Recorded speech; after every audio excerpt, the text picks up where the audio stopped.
Hello, everyone. After Prague, I headed to Leipzig, Germany, and I was going to spend 3 days there. Now, Leipzig is an amazing town. If you ever get a chance to go, there's just so much history there. It's called the City of Music for a reason, but also there's a monument to the defeated Napoleon just outside of town. I didn't go there. I mainly focused on three things: homes of Mendelssohn, Bach, and Schumann's, Robert and Clara Schumann, and didn't make it out to the monument or some of the other sites. And there was a whole lot of walking to the monument anyway. I figured I couldn't do it if I wanted to. So, ever get a chance, just definitely visit this incredible city. It's so beautiful. First stop was Mendelssohn's Home, though. He lived there from 1845 to 47, and he died in this building here. And Mendelssohn is one of many people's favorite composers. His, Italian Symphony was one of the first pieces that I remember hearing when I was young, and I just fell in love with it. His violin concerto. Then there's the Midsummer Night, which I played around with in the conducting room, and his famous Herbert. There's so much to it. Much of the stuff here was his, but they filled it in with a lot of reproductions. Much of it based on his paintings, which I didn't know much about until this trip. In this very room, he composed a lot of his works, and I thought that piano was original, but there's no evidence that it was. He had scores, his pens, so many other little things to go visit, and it's just a wonderful view, all on the first floor.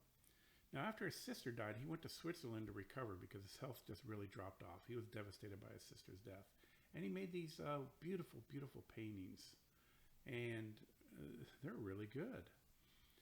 And he died shortly after all this because he just never recovered after his sister's death. And you can go there, they'll play concerts there, or recitals, not really concerts. Now, one of the cool things was this room, and it's called the Effectorium.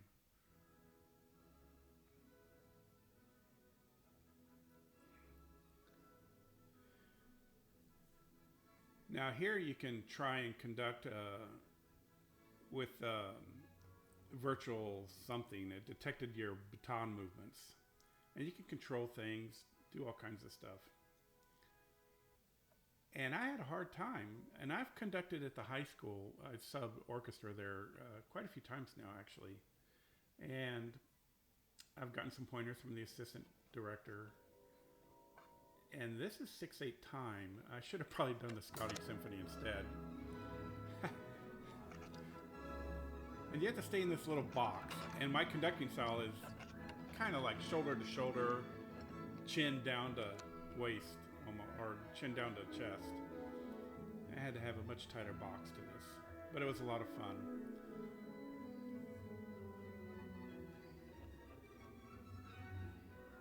And at a certain point, I was just doing 2/2.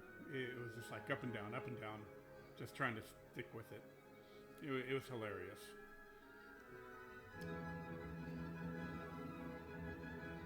And I think this is unique. I don't know of any other place that has one of these.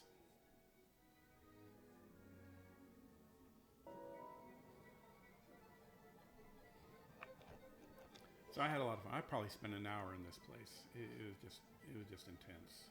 And I was the only person at the museum while I was there, except for one Japanese mother and daughter came in right when I was leaving.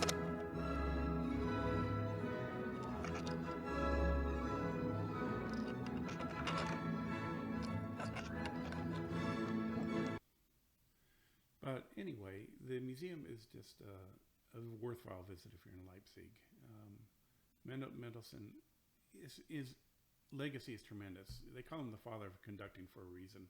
His school that he established. I mean, like I said, Grieg came here to study under his school. So after that, I went upstairs to Fanny Hensel, which is Felix's older sister, and she was a music prodigy and one of Mendelssohn's first teachers. And she published some of her works under Felix's name until Queen Victoria convinced her, and some others convinced her to just go ahead and do your name, and she became famous.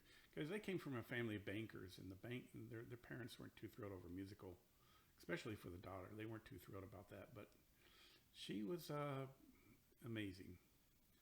So definitely read up on her, and I wonder if they ever did a movie on her. They should. Anyway, that is pretty much all I have. I hope y'all make a time to come visit this place if you're ever in Leipzig. Thanks for watching.